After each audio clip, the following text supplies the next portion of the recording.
Bismillahirrahmanirrahim. Assalamualaikum warahmatullahi wabarakatuh.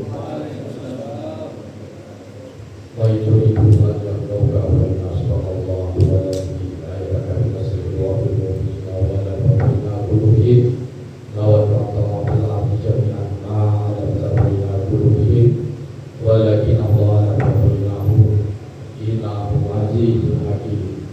Ya ayyuhan nabi hasbunallah wa la ilaha illa huwa ala ya latifu ya latifu lakadurku wa anta latifu minka yasma'una lurku latifu latifu inna mutawassilun bilubika fa'tuji wa qanazala lurku ala ya hafizu lakadibtu wa anta hafizu minka yasma'una lurku hafizu inna natawassalu bilubika fa'fa'na wa qanazala lurku amma ba'du. Alhamdulillah Rasulullah, pada malam ini akhir mendapatkan kesempatan untuk hadir di majelis yang berbahagia ini.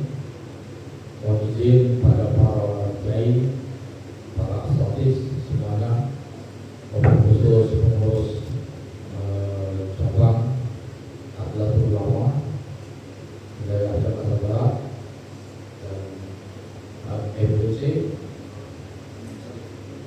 Sari dan ilustratif lainnya. Jadi akhir hanya sedikit ingin menambahkan sebagaimana sudah disampaikan para kiai tentang bagaimana peran strategis Nahdlatul Ulama. Kita di negeri ini alhamdulillah bisa terjaga dengan hadirnya Nahdlatul Ulama, baik secara organisatoris maupun secara kultural. Jadi Dinul Islam ini sebagaimana kita pahami, ini ada 3 pilar: iman, Islam, dan ihsan. Apa itu iman? Ini adalah akidah. Apa itu Islam? Itu adalah syariat. Dan apa itu ihsan? Ini adalah akhlak.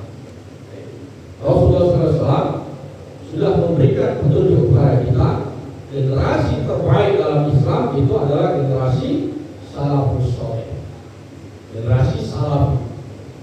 Nah, bagi kita kata salafi ini satu sisi menggembirakan, tapi satu sisi ini adalah ya seperti menghantui. Karena ada satu kelompok mengambil cara berpikir kemudian mengklaim bahwa mereka sebagai generasi salafi. Nah, padahal makna salafi yang sebagaimana kita paham itu adalah generasi salafus saleh, 3 generasi awal. Itulah generasi sahabat, generasi tabi'in, dan tabi'ut tabi'in. Nah, maka kita akan mengulik sedikit bagaimana generasi sahabat. Generasi sahabat ini yang dimulai ketika era Khulafaur Rasyidin, ketika Sayyidina Rasulullah SAW wafat. Nah, kemudian generasi tabi'in itu dimulai ketika sahabat terakhir wafat, maka masuk generasi tabi'in. Kemudian tabi'ut tabi'in, generasi setelah generasi tabi'in. Nah, yang menjadi catatan bagi kita pada penerapan Islam era generasi sahabat dan 3 generasi awal ini, bagaimana Islam dijalankan? Bagaimana mereka 3 generasi awal ini, generasi salafi ini mengamalkan Islam? Para sahabat tidak ada satupun yang meninggalkan kitab. Di zaman sahabat tidak ada namanya kitab. Mereka tidak menuliskan kitab. Generasi tabi'in itu juga tidak ada meninggalkan kitab. Generasi tabi'ut tabi'in itulah baru ada yang menuliskan kitab. Yang ada dulu hanya kitabullah. Tapi sahabat ke tabi'in sampai ke tabi'in, bagaimana mereka mengamalkan Islam? Mereka mengamalkan Islam adalah mengikut yang namanya tradisi. Bagaimana dulu mereka sholat? Para sahabat sholat. Sahabat sholat adalah mengikuti Sayyidina Rasulullah SAW.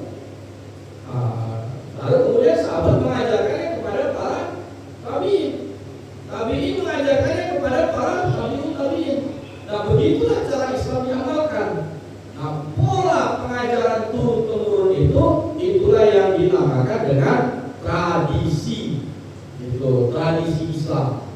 Jadi kalau dikatakan kita mengikut tradisi, bukan maknanya itu kuno, bukan maknanya kita mengikut tradisi Hindu, bukan. Pola pengajaran Islam turun-temurun itulah tradisi. Karena nggak ada di zaman sahabat menuliskan kitab sifat sholat Nabi, itu nggak ada. Itu baru zaman sekarang orang menuliskan itu. Jadi bagaimana mengetahui sifat sholat Nabi? Ya ikuti para sahabat bagaimana mengajarkan sholat. Sholat diajarkan bukan cuma fikirnya. Bagaimana gerakannya bukan cuma itu. Kalau Rasulullah SAW juga bukan hanya mengajarkan fikih sholat. Kepada siapa kita menyembah sholat? Dalam sholat itu kepada siapa kita menyembah? Dan bagaimana hakikat penyembahan itu? Dan itulah wilayah 3 pilar Islam tadi. Jadi intinya begitulah cara penerapan Islam di era 3 generasi awal. Baru generasi tabi'in, disitulah ada yang menuliskan kitab. Kitab hadis awal, maka kita kenal Imam Malik menuliskan Al-Muwatta. Itu pun bukan kitab hadis yang tebal seperti yang dituliskan oleh Imam Bukhari dan lain-lainnya. Jadi maka kemudian yang merujuk kepada fikih mandi mengikuti yang namanya tradisi Madinah, tradisi mengikut para sahabat yang mayoritas berada di Madinah. Begitu yang kita kenal dengan Maliki, mazhab Maliki. Kemudian ada juga Syafi'iyah, sebagaimana yang kita gunakan di negeri kita. Kemudian ada juga Hanafiyah yang menggunakan metode Roi. Kemudian ada juga Hambali. Nah, penerapan dinul Islam itulah yang sampai hari ini insya Allah kita jaga sebagaimana ajaran para guru-guru kita terdahulu. Termasuk juga disitulah mulainya amaliyah sufi, tasawufi itu juga muncul pada era generasi salafus saleh. Gitu. Karena 3 pilar tadi, bagaimana pengajaran terhadap tauhid, ketika itu namanya belum ada tauhid. Pada generasi sahabat belum ada namanya hadis, belum dikenal istilah-istilah itu, belum juga dikenal namanya tasawuf. Gitu. Nah, jadi istilah-istilah itu baru kemudian belakangan baru muncul.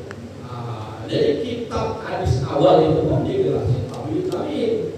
Maka di situ ada Imam Syafi'i, ada Imam Abu Hanifah dan lain-lainnya. Kapan Ibnu Taimiyah? Ibnu Taimiyah dia mengkritik soal sufi. Ini baru muncul pada era 702 Hijriah wafatnya. Jadi jauh sekali dari generasi salafus saleh. Jauh sekali. Generasi sahabat itu kisaran sekitar 102 Hijriah. Kemudian generasi tabi'in kisaran sekitar 200-an Hijriah. Tabi'in itu kisaran 300-an Hijriah. Ibnu Taimiyah baru muncul 700-an Hijriah. Jadi sangat jauh. Jadi inilah penerapan dinul Islam yang turun temurun secara tradisi sampai kemudian ke negeri kita. Jadi negeri kita hari ini insya Allah masih terjaga bagaimana amaliyah dinul Islam tersebut. Tapi kemudian pada era 2 abad belakangan dialektikanya berbeda lagi. Dialektika yang muncul adalah kita dihadapkan satu persoalan besar, karena yang terjadi masalah besar di zaman kita sekarang adalah sekulerisme, sekulerisme, liberalisme dan lain-lain. Inilah yang menjadi dalam tanda kutip akidah terbesar yang dianut umat manusia saat ini sekarang. Maka ini muncul dalam penerapan sistem. Maka kita bisa melihat siapa hari ini, bangsa dan agama mana hari ini yang begitu merajai dunia. Parameter yang bisa kita lihat adalah Yerusalem. Jadi kenapa Yerusalem? Karena sejak dulu yang menjadi adagium adalah siapa yang menguasai Yerusalem itu adalah yang menguasai dunia. Gitu. Jadi siapa yang berhasil mengontrol Yerusalem, maka inilah yang akan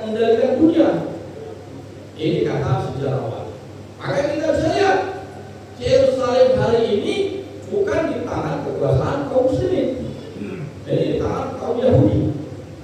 Nah, kita harus melihat priorisasi historisnya. Mengapa ini bisa lepas dari tangan kekuasaan Islam? Mengapa Yerusalem ini sekarang berada di luar kontrol kaum muslimin? Nah, sekarang muncul perang antara Iran lawan Israel. Israel tentu mereka mewakili yang namanya Yahudi.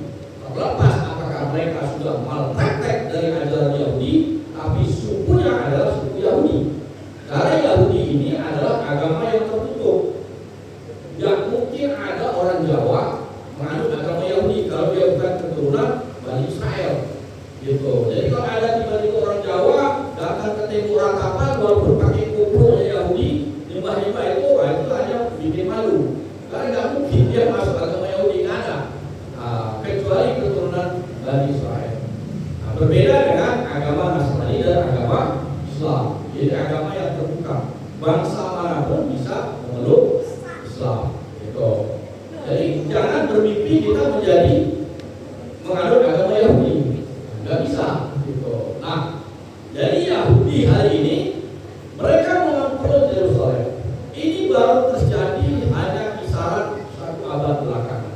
Belum lama mereka mengendalikan Yerusalem. Akan kita tarik mundur ke belakang. Kapan Yerusalem ini mereka ambil? Yerusalem ini mereka ambil adalah ketika pasca 1924 dibubarkannya Daulah Utsmaniyah. Nah, baru disitulah Yerusalem ini di bawah kekuasaan Israel. Nah, maka peristiwa 1924 ini adalah peristiwa besar yang harus menjadi catatan kita. Daulah Utsmaniyah. Apa ini Daulah Utsmaniyah? Daulah Utsmaniyah ini adalah pengamal Islam yang mengikuti tradisi tadi. Jadi ketika didirikan oleh Osman Ghazi ini adalah pengamal tarekat. Dia dibimbing oleh mursyid yang namanya Syekh Edabali. Sebelumnya ayahnya namanya Ertugrul. Nah, ini film serialnya sudah diproduksi oleh orang-orang Turki. Ertugrul ini dibimbing oleh mursyid yang namanya Muhyiddin Al-Akbar Syekhul Ibnu Arabi. Yaitu Ibnu Arabi yang membimbing Ertugrul sehingga melahirkan anak namanya Osman Ghazi. Nah, tradisi Islam muncul dalam proses penggemblengan bangsa Turki ini yang keturunan dari Mongol sehingga memunculkan namanya Daulah Utsmaniyah. Jadi Daulah Utsmaniyah ini selama 600 tahun mereka berjaya dan berhasil menguasai 2/3 belahan dunia. Isinya adalah kaum Sufi. Karena di sanalah kehidupan tradisi Islam itu muncul. Gitu. Jadi yang kita kenal hari ini, Utsmaniyah ini seolah-olah bangsa yang menerapkan Islamnya biasa-biasa saja, bukan demikian. Mereka ini jago perang. Mereka ini menerapkan fikih Islam dengan ketat, mengikuti mazhab Hanafi. Kemudian mereka juga menjaga tauhid Islam dengan baik dan benar, maka mereka peradaban yang bisa bertahan. Nah, kelompok Hizbut Tahrir hanya menganggap mereka ini khilafah, tapi tanpa mau melihat apa isi dalamnya Utsmaniyah ini. Pada zaman Daulah Utsmaniyah ini, kita kenal abad pertengahan, di Nusantara ini juga muncul sejumlah kesultanan, hampir ada 200 lebih kesultanan. Di Pulau Jawa itulah muncul Kesultanan Mataram yang benih-benihnya itu dari Kesultanan Demak. Kesultanan Demak ini didirikan oleh Wali Songo. Wali Songo ini siapa? Ini adalah para mursyid. Mereka mengajarkan dinul Islam melalui majelis-majelis zikirnya sampai kemudian membesar. Mereka mendirikan Kesultanan Demak di wilayah Jawa Tengah. Di wilayah Barat Jawa berdirilah Kesultanan Cirebon. Nah, begitulah para aulia dulu mengamalkan Islam. Dari sejak itulah syariat wal hakikat itu diterapkan di tanah Jawa. Nah, sebelumnya sudah muncul Kesultanan Aceh Darussalam di Pulau Sumatera. Muncul juga Kesultanan Goa, Kesultanan Ternate, dan ada 200 kesultanan di Nusantara ini. Jadi praktek di Islam dulu demikian dijalankan. Nah, itu sejak bersamaan dengan Utsmaniyah. Di anak benua India muncul yang namanya Kesultanan Mughul yang hari ini meninggalkan Taj Mahal. Ini juga didirikan oleh para tradisi Islam, pengamal Islam tradisi. Gitu. Di Afrika Utara muncul Kesultanan Idrisiya yang sekarang peninggalan dari penerusnya adalah Kerajaan Baru. Jadi abad pertengahan ini adalah era kejayaan Islam. Kalau dibilang era keemasan Islam itu adalah pada masa itu. Para modernis hari ini mau kembali sejarah bahwa seolah-olah era keemasan Islam ini adalah era pada masa Mu'tazilah. Nah, ini harus kita evaluasi. Apakah benar era keemasan Islam itu pada zaman ketika Mu'tazilah yang berkuasa? Kapan Mu'tazilah? Nah, jadi kita akan mundur sedikit. Kita hanya mengambil sekuel soal Yerusalem supaya kita bisa meriwayat, dan mudah-mudahan ini akan membangkitkan semangat kita untuk kita semakin memperteguh keimanan kita dan pengamalan kita terhadap dinul Islam. Jadi Yerusalem awal direbut oleh kaum muslimin, awal diambil alih oleh kaum muslimin itu pada masa Khalifah Sayyidina Umar bin Khattab. Nah, Umar bin Khattab lah di zaman kekhalifahan dia, Yerusalem berada di tangan kekuasaan Islam. Kemudian Islam jalan berkembang terus. Lepas pertama kali di tangan kekuasaan Islam itu pada era Abbasiyah. Pada masa Abbasiyah di situ juga ada muncul namanya Fatimiyah, dinasti Fatimiyah. Ini Syiah, gitu. Jadi Syiah punya sejarah. Mereka pernah ada masa menguasai Yerusalem. Ada catatan sejarahnya, gitu. Nah, dinasti Fatimiyah ini beberapa tahun, nggak sampai berapa lama, mereka kemudian direbut oleh pasukan Kristen. Jadi gereja Roma ketika itu membentuk pasukan untuk mengambil Yerusalem. Lawannya ketika itu adalah dinasti Fatimiyah. Nah, disitulah kemudian muncul kerajaan Kristen di Yerusalem selama 3 abad. Nah, pada lepasnya Yerusalem awal itu, kenapa dinasti Fatimiyah bisa mengambil? Pada zaman itu juga lah Abbasiyah itu dilanda paham Mu'tazilah. Nah, paham Mu'tazilah ini paham yang merujuk kepada qadariyah yang menganggap segala sesuatunya adalah perbuatan manusia. Nah, kita masih ingat bagaimana kisah ujian Al-Mihnah pada era yang sampai kemudian mengambil korban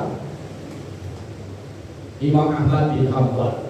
Nah, ujian Al-Mihnah. Jadi ketika itu dalam periode Khalifah Al-Ma'mun, seluruh ulama itu diuji tauhidnya. Kalau tidak mengakui Al-Quran adalah makhluk, maka itu kemudian dihukum. Imam Ahmad bin Hanbal itu tidak mau setuju dengan hal itu. Sampai kemudian dia dites dalam ujian Al-Mihnah itu, dia tetap tidak mengakui bahwa Al-Quran adalah makhluk. Maulana Syekh Karim Al-Jilani dalam kitab dalam tafsirnya menjelaskan, kalau kita mengakui Al-Quran adalah makhluk, maka ini berbahaya secara akidah. Jadi dalam kita harus mengakui bahwa segala sesuatu selain Allah Subhanahu wa taala itu adalah makhluk. Segala sesuatu di luar Allah Subhanahu wa taala, selain Allah Subhanahu wa taala, itu adalah makhluk. Jadi manusia makhluk, jin makhluk, setan makhluk, iblis makhluk, tubuh-tubuhan makhluk, surga makhluk, neraka makhluk. Jadi selain Allah Subhanahu wa taala itu dikatakan makhluk. Nah, ulama pada zaman itu terjadi dialektika. Al-Quran ini makhluk atau bukan? Dia baru atau dia sudah kodi? Atau dia ciptaan? Gitu loh. Para ulama Mu'tazilah menganggap ini adalah baru. Ini adalah ciptaan. Gitu loh. Imam Ahmad bin Hanbal dan para penjaga Tauhidullah tidak mau menganggap ini adalah baru. Ini adalah makhluk. Karena kalau kita katakan Al-Quran ini adalah baru, artinya dia ciptaan, baru Maka ketika Sayyidina Rasulullah SAW turun di alam dunia, kata Maulana Syekh Abdul Qadir Al-Jilani, ini sama saja kita menganggap Allah Subhanahu wa Ta'ala itu lemah, menganggap Allah ini tidak mengetahui apa yang berlangsung di alam dunia, karena Al-Quran itu baru dibuat, sementara segala sesuatunya itu sudah ada dalam kitab Lauhul Mahfuz. Alasan inilah kemudian ulama Ahlus Sunnah wal Jamaah tidak menyetujui paham Mu'tazilah. Tapi pada zaman itu paham Mu'tazilah ini berkembang pesat sampai kemudian beberapa khalifah dalam Abbasiyah itu menganut paham itu. Nah, pada periode itulah Syiah bisa mengambil alih Yerusalem dari kekuasaan Islam. Gitu. Maka kemudian beberapa 3 abad kemudian diambil alih oleh kerajaan Nasrani. Pasukan dari Roma itu berhasil mendirikan kerajaan disebut dengan kerajaan Badui. Nah, itulah selama 3 abad Kristen mengambil alih Yerusalem. Nah, kemudian muncullah Sultan Salahuddin Al-Ayyubi dari Sultanan Mamluk. Ini di wilayah Mesir. Siapa Sultan Salahuddin Al-Ayyubi ini? Apakah Sultan Salahuddin ini adalah Mu'tazilah? Bukan. Dia bukan produk Mu'tazilah. Sultan Salahuddin ini di bawah dari murid-murid yang banyak masuk menjadi pasukan Islam ini adalah murid-murid Maulana Imam Al-Ghazali dan murid-murid Maulana Syekh Abdul Qadir Al-Jilani. Jadi munculnya Imam Al-Ghazali, munculnya Maulana Syekh Abdul Qadir Al-Jilani ini membuat paham Mu'tazilah ini kemudian redup di belantara Islam. Gitu loh. Sehingga kaum muslimin ketika itu balik kembali menjadi tasawuf, balik kembali menjadi sufi, menekuni bagaimana pelurusan akidah sebagaimana yang sudah digariskan oleh para ulama ketika itu. Jadi akidah Mu'tazilah kemudian redup, masuklah menjadi kembali pada akidah Ahlussunnah wal Jamaah dan mayoritas kemudian menekuni tasawuf. Nah, kemudian disitulah muncul Sultan Salahuddin Al-Ayyubi dan yang muncul mayoritas itu menjadi pasukannya adalah murid-murid Imam Al-Ghazali dan murid-murid Syekh Abdul Qadir Al-Jilani dan para muslimin ketika itu. Nah, itulah kemudian Yerusalem berhasil kembali diambil oleh kaum muslimin. Sampai kemudian itu terus tidak pernah lepas dari tangan Islam. Ketika periode Sultan Salahuddin mengambil kembali, tidak pernah lepas dari kekuasaan Islam sampai kemudian titiknya adalah pembubaran Daulah Utsmaniyah 1924. Jadi begitu panjang Yerusalem itu berada dalam kekuasaan Islam, termasuk Haramain itu berada di tangan kekuasaan Ahlus Sunnah wal Jamaah. Nah, sekarang ini kita ini seperti penonton. Syiah dan Yahudi lagi berperang. Kita mendukung yang mana? Ulama tentu banyak mengharapkan kita tetap pada saudara dekat kita, Syiah. Soal Syiah ini ada dialektika. Ada sebagian ulama menganggap ini lahir dari produk Islam, maka dia dianggap sebagai Islam. Ada juga ulama yang menegaskan tidak ada Islam dan Sunni, yang ada hanya Islam. Gitu loh, tidak ada perbedaan. Ya, Syiah adalah sudah keluar dari Islam, baik dari sisi akidah dan amaliyah-amaliyahnya sudah banyak tidak bersamaan dengan akidah Ahlussunnah wal Jamaah. Baik, tapi situasi yang sangat membuat kita miris adalah sudah 1 abad Yerusalem ini tidak berada dalam kekuasaan kaum muslimin. Ditambah Haramain pun hari ini bukan di tangan kekuasaan kita. Karena yang muncul menguasai Haramain ini adalah kaum Wahabi. Gitu loh. Mereka tentu memusuhi, menganggap para sufi ini alumni bid'ah, menganggap orang-orang NU ini sudah keluar dari amaliyah Islam. Gitu loh. Nah, maka dari sinilah ini menjadi PR besar kita. Bagaimana situasi ini bisa kita perbaiki? Bagaimana situasi ini bisa berbalik agar kekuasaan terhadap Haramain dan kota Masjidil Yerusalem itu berada kembali dalam kekuasaan kaum muslimin yang merujuk kepada Ahlus Sunnah wal Jamaah. Nah, maka kita lihat bagaimana strategi Zionisme ketika mereka mau mengambil alih Yerusalem. Masa itu pada sultan terakhir dari Utsmaniyah namanya Sultan Abdul Hamid II. Dia inilah yang merubah Daulah Utsmaniyah yang dulunya sempat terpapar oleh modernisme, kemudian beralih kembali. Maka kita lihat ada kisah seorang Theodor Herzl dari Zionis itu sempat menawarkan untuk membeli tanah Yerusalem. Dia bawa sekupuk uang, dia tawarkan kami akan beli Yerusalem. Tapi apa kata Sultan Abdul Hamid? Sultan Abdul Hamid mengatakan tanah Yerusalem itu adalah tanah wakaf. Tidak mungkin saya jual, itu adalah harta milik Allah Subhanahu wa taala. Jadi dibayar pakai uang tidak bisa. Tidak tembus. Maka Yahudi menerapkan strategi yang lain. Zionis menerapkan strategi yang lain. Strategi yang pertama, kekuatan Daulah Utsmaniyah ini terletak kepada Syekhul Islamnya. Siapa Syekhul Islam itu? Ini adalah para mursyid. Mursyid ini adalah Masyaikh tarekat. Gitu. Jadi Sultan Abdul Hamid II itu juga bertorikoh. Dia selalu melaksanakan zikir setiap malam Jumat itu di wilayah Uskuda, wilayah Asia Turki hari ini. Jadi kita bisa lihat kalau ada di sana ada masjid kecil, setiap malam Jumat itu di lantai 2 Sultan Abdul Hamid berzikir di sana. Di lantai bawahnya itu adalah para murid-murid yang lainnya. Nah, inilah tradisi yang selalu dijaga oleh kaum muslimin di Utsmaniyah. Tradisi Sufiah, tradisi amalia Islam yang merujuk kepada generasi salafus saleh. Nah, maka pelemahan pertama yang dilakukan oleh kaum Zionisme adalah bagaimana menuduh Utsmaniyah ini sudah melakukan bid'ah dengan dianggap menyembah kepada sesuatu selain Allah Subhanahu wa taala. Jadi menyembah para musyrik, menyembah kuburan, ini sudah tuduhan-tuduhan yang dilakukan, yang sudah dilemparkan sejak sebelum Utsmaniyah itu dibubarkan. Yang hari ini tuduhan-tuduhan itu masih tersisa sampai pada saat sekarang. Gitu. Jadi isu-isu itu sudah dilemparkan. Tasawuf itu sesat, sufi itu bid'ah, tidak ada amalan dalam oleh Nabi Muhammad SAW, menyembah kuburan dan lain-lainnya. Isu itu yang dilemparkan sampai kemudian para Wahabi berhasil merebut wilayah-wilayah yang dulunya berada di kekuasaan Daulah Utsmaniyah.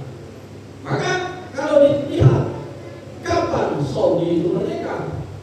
Saudi itu merdeka dari siapa? Mereka tidak dijajah, tidak ada bangsa asing masuk ke situ. Mereka menganggap penjajahnya itu adalah bangsa Utsmani. Gitu loh. Berbeda dengan kita. Kita meraih kemerdekaan itu karena dalam upaya mengusir kolonialisme Hindia Belanda dan antek-anteknya. Bangsa Arabia pada zaman abad ke-20 itu mereka merdeka itu dari yang disebut penjajahannya adalah Daulah Utsmaniyah. Maka kemudian negeri-negeri Muslim ini terkoyak-koyak. Maka muncullah akidah baru, paham baru yang membuat Islam kemudian mayoritas di Arabia ini dikooptasi oleh paham Wahabi. Paham-paham pengikut Ahlussunnah wal Jamaah, terutama yang merujuk kepada tradisi Islam, sebagaimana tadi Al-Fakir jelaskan, maka ini salah satunya terjaga oleh Nahdlatul Ulama di negeri kita yang kita hidupkan sekarang, termasuk di negeri Maroko dan lain-lainnya. Tapi Syiah ini sejak dulu sudah ada. Maka sejak era Utsmaniyah, Syiah ini dinasti Fatimiyah dan turunan-turunannya ini menjadi koalisi bagi bangsa Barat. Gitu. Maka disinilah kemudian Syiah itu pada satu titik mereka pernah berkoalisi dengan bangsa Barat. Karena hari ini bangsa Barat yang menjadi dominan. Tapi yang disampaikan oleh Sayyidina Syekh Abdul Qadir As-Sufi mengatakan kekuatan Zionisme hari ini bukan terletak pada persenjataan yang lengkap, tapi kekuasaan mereka, kekuatan mereka itu terletak kepada sistem yang mereka buat. gitu. Sistem yang mereka buat inilah yang sampai sekarang ini masih banyak diikuti oleh umat manusia seantero dunia. Nah, jadi ini yang menjadi kekuatan mereka. Kekuatan Yahudi dengan banking sistemnya ini sampai merubah kehidupan kita sekarang. Maka kita bisa lihat bagaimana bahayanya Yahudi sistem ini masuk ke dalam wilayah kita, dan ini menjadi PR buat kita bersama. Nah, maka dari itu jalan kita untuk tetap menjaga dinul Islam ini adalah menjaga amalan-amalan Islam sesuai dengan Al-Quran dan Sunnah, sesuai dengan apa yang diajarkan oleh Sayyidina Rasulullah SAW, para sahabat, para tabi'in dan tabi'in. Dan amalan inilah yang terus dipelihara oleh para ulama-ulama kita. Maka kita harus evaluasi kembali, apakah kita kemudian mengikuti Yahudi dan Nasrani dalam beberapa aspek. Nah, tentu ada selain itu yang kita bisa iakan. Nah, ini harus kita evaluasi. Nah, salah satu yang menjadi diungkapkan oleh Sayyidina Syekh Umar Ibrahim Fadilo, beliau ulama dari Spanyol, mengatakan bagaimana banking system ini punya kekuatan, terutama ini dalam pola fiat money, gitu. Kita nggak bicara dulu halal dan haramnya, tapi bagaimana historis fiat money. Jadi kita kembali lagi masuk ke belakang, bagaimana bangsa Yahudi ini bisa bangkit. Jadi ketika dulu awal era Mu'tazilah tadi, era Nasrani itu berhasil menguasai Yerusalem, orang-orang Yahudi itu masih terpinggirkan. Orang-orang Yahudi ini belum sekuat dan sehebat sekarang.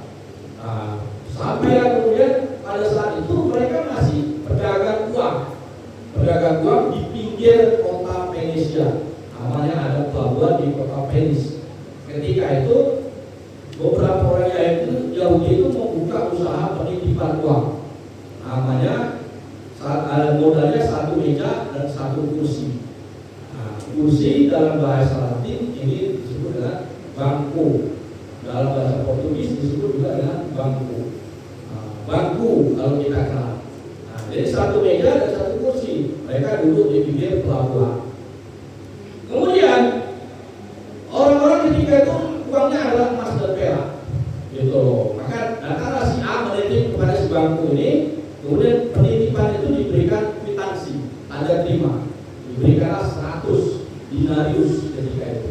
Kemudian datang si B menitip 50 dinarius, diberikan lagi kwitansi.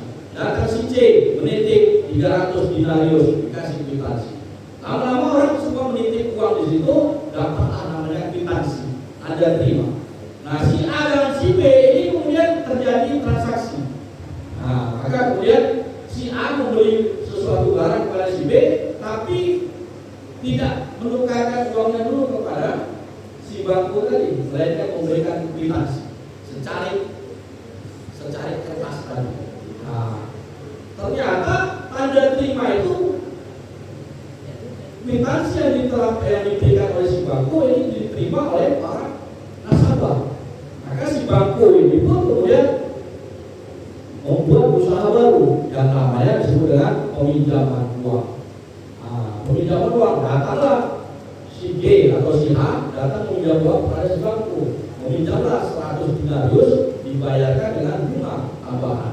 Yang ketika itu di zaman itu yang namanya tambahan utang itu adalah riba oleh gereja Roma. Maka muncullah, tapi peminjaman uang itu hanya diberikan kwitansi, bukan diberikan emasnya, gitu. Nah, disinilah kemudian muncul banyak nasabah-nasabah meminjam uang kepada si bangku. Nah, kemudian lambat laun nasabah bangku ini bukan cuma person-person, tapi juga sampai seorang raja.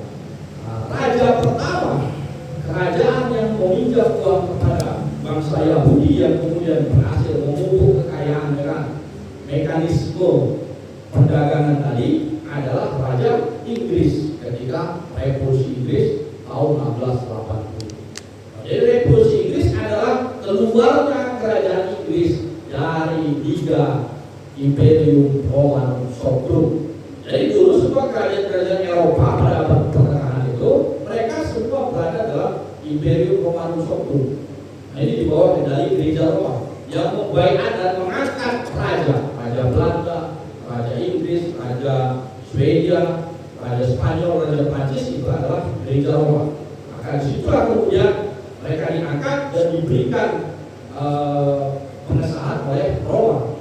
Revolusi Inggris, keluarlah kerajaan ini dari liga tersebut. Maka kemudian pendanaan uangnya itu diberikan oleh para konsorsium Yahudi tadi. Maka diberikanlah 25 juta pound dalam bentuk emas kepada raja Inggris, tapi dalam bentuk utang berbunga. Cuman para Yahudi ini punya satu syarat lagi. Maka syarat yang lainnya adalah kau menjadi raja, tapi yang mengatur uang kerajaan kalian adalah kami, kata konsorsium Yahudi tadi. Maka dibentuklah yang namanya Bank of England. Inilah menjadi bank sentral dari Inggris. Satu abad kemudian pola itu diterapkan dalam Revolusi Prancis tahun 1789. Prancis dibubarkan, mereka melakukan revolusi, artinya adalah pertarungan terhadap akidah Jabariyah melawan akidah Qadariyah. Itulah revolusi Prancis. Nah, dalam pola yang sama, para Yahudi memberikan pinjaman uang kepada Napoleon Bonaparte. Diberikan utang berbunga sebesar 75 juta pound, 75 juta franc dalam bentuk emas. Nah, maka kemudian Napoleon harus membayarnya setiap tahun dengan tambahan bunga. Maka dengan pola seperti itulah Yahudi dengan penerapan usahanya ini kemudian berhasil mengkooptasi banyak modern state. Maka kita bisa lihat realitas hari ini tidak ada satupun negara ini berdaulat penuh karena kurs uang. Bagaimana kenapa uang kita ini begitu lemah dan begitu rendah? Ini bukan diatur oleh sebab kesalahan presiden kita, bukan.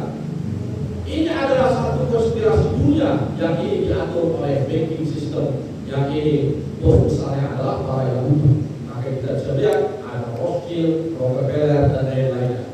Dari sistem Yahudi inilah yang sekarang banyak menjerat kehidupan kita sampai sekarang. Maka bangsa ini kita harus kembali merdekakan. Kita harus kembali berdaulat penuh agar kita tidak lagi banyak dikooptasi dan diatur oleh unsur-unsur uang. Nah, maka sampai sekarang kita tidak bisa melihat siapa yang mengatur kurs uang itu setiap hari berubah. Dolar tiba-tiba naik, tiba-tiba turun, rupiah kok kenapa anjlok, kenapa naik. Kalau ditanya pakar ekonomi, ini sebabnya adalah mekanisme pasar, gitu, perdagangan pasar. Tapi secara logika ini banyak kita tak masuk akal, gitu. Tapi faktor sejarah bagaimana revolusi Inggris dan revolusi Prancis tadi ini memberikan gambaran besar kepada kita bagaimana sistem itu bisa muncul.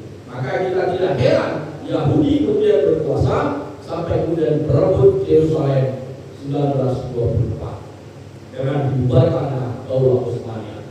Nah, pengajaran dari sini secara historis maka kita bisa melihat Bernard Lewis, seorang penulis dari Amerika Serikat, mengatakan musuh terbesar kita adalah para Darwis dalam menerapkan sekulerisme ini. Jadi Bernard Lewis mengatakan dalam kita membubarkan Daulah Utsmaniyah itu yang menjadi musuh besar mereka adalah para Darwis. Dari sini adalah para Sufi. Nah, maka disitulah kita bisa lihat mengapa fitnah terhadap tasawuf, terhadap amalan salafus saleh ini begitu kencang sampai hari ini. Dari perjalanan historis tadi kita bisa lihat ketika umat Islam ini mengadopsi dan mengamalkan tasawuf dengan 3 pilar yang tidak dipisahkan, maka itulah Islam dalam kejayaan. Tapi ketika Islam dilepaskan dari tasawuf, maka kita akan mudah dikalahkan. Jadi ini adalah pelajaran historis yang membuat kita harus kembali merujuk kepada amalan salafus saleh sehingga kita bisa meraih kembali kejayaan Islam. Maka termasuk bagaimana para leluhur kita dulu menerapkan amalan Islam di Nusantara ini. Karena para aulia dulu adalah pembimbing para sultan. Dulu para sultan selalu merujuk pada Wali Songo, 9 wali. Hari ini pemimpin kita belum merujuk pada 9 wali.